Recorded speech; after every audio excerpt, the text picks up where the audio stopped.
Hello there, my wonderful students. Welcome back. I am so incredibly happy you're joining me today. Go ahead, take a nice deep breath, relax, and let's get ready for an absolutely fantastic language explainer. Hola, bienvenido a Spanish in Sin, tu escuela de español. So here is our roadmap for today. First, we'll look at making choices using qué versus cuál. Second, we'll talk about asking for quantities with cuánto. And finally, I'm going to share your daily practice secret. Section 1. Choosing.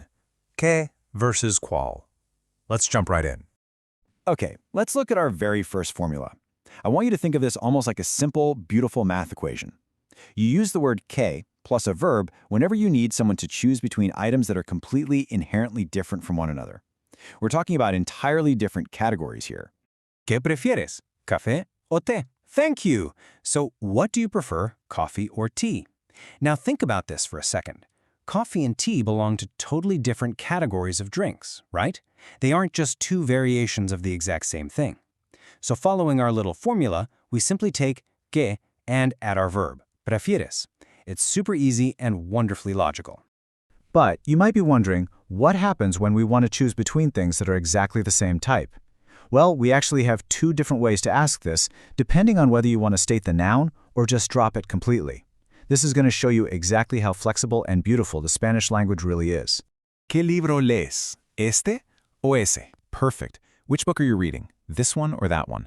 Notice what's happening here. Because we're choosing between two books, which is the exact same category, we use qué, and we follow it right up with the noun, libro. ¿Qué libro? What book? ¿Cuál compras? ¿El rojo o el azul? Excellent. Which one are you buying, the red one or the blue one? Now pay close attention to the difference here. We're using cuál directly next to the verb compras. We do this to avoid repeating the noun. If we already know we're talking about shirts, for instance, we really don't need to say the word shirt all over again. It keeps our sentences fast, efficient, and sounding supernatural. Cuál plus verb. You are doing absolutely wonderfully. Look at you progressing perfectly through our nivel A2 roadmap. You've already conquered the difference between choosing different categories and choosing from the exact same category.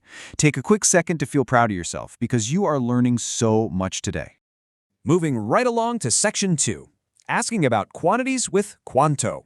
So, our next formula is cuánto plus a verb. The absolutely crucial point to remember here is that when you place this word directly in front of a verb to ask about a price or a general quantity, it stays in its default masculine singular form, cuánto. It doesn't change its ending at all. ¿Cuánto cuesta el pan? How much does the bread cost? Notice how the word cuánto sits right next to our verb cuesta. It's asking a general question about price. Because of that, it just remains cuánto, ending with that nice round O sound. However, when we place it next to a noun, we encounter an absolutely essential pillar of Spanish grammar, and that is agreement. The word has to transform. It has to change to perfectly match the gender, masculine or feminine, and the number, singular or plural, of the noun it's sitting next to. So it can become cuánto, cuánta, cuántos, or cuántas. Just be patient with yourself as you learn this. It really just takes a little bit of practice. ¿Cuántas manzanas tienes? How many apples do you have? Ah, just listen to that beautiful agreement. Apples, or manzanas, is a feminine plural noun.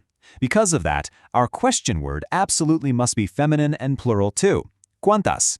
They match perfectly, kind of like two good friends holding hands. Let's look at this grid together to methodically build your confidence. We have cuánto dinero, which is masculine singular, for money. Cuánta comida, feminine singular, for food. ¿Cuántos libros, masculine plural, for books. And finally, ¿cuántas sillas, feminine plural, for chairs. If you just visualize and practice this structure in your head, I promise you're going to master noun agreement in no time. Section 3, your daily practice secret. I want to share something very important with you before we finish up. El secreto para hablar cada día mejor es la constancia, consistency. You really don't need to sit at a desk and study for 3 exhausting hours on a Sunday. No way. You just need to practice a tiny little bit every single day, just 5 or 10 minutes. That is exactly how your brain naturally absorbs the language. So please, keep practicing. And hey, make sure to follow the Spanish in Scene channel for weekly lessons just like this one, so we can keep growing together. So tell me, which of today's new phrases are you going to use to make a choice in your own life today? Hasta la próxima clase en Spanish in Scene.